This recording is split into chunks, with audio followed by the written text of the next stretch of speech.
My first job actually was an internship in the summer in historic, and not, there is no historic preservation in architectural schools back then.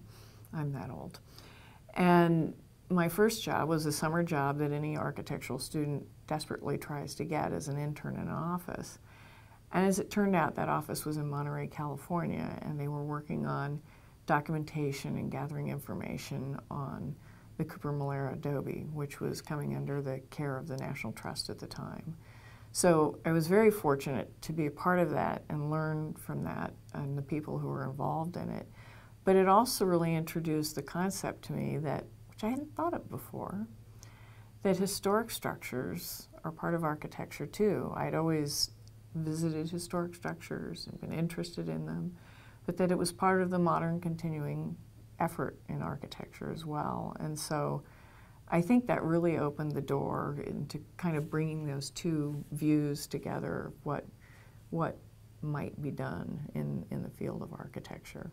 Well, that experience, I don't think it changed my view of historic structures, but it changed my view of what an architect does and how they might be involved with historic structures. Because when I was younger, historic structures were often presented as, oh, this is an interesting place to go visit, but it can't be used. You know, the rooms are too small, whatever. There were always excuses. And I remember being frustrated by that and thinking, really? Why, why not? So I guess I'm an optimist in that way. But so that summer really taught me that there was a whole field and expertise out there of people who were dealing with them. And that's not something that architectural school really told you back in those days.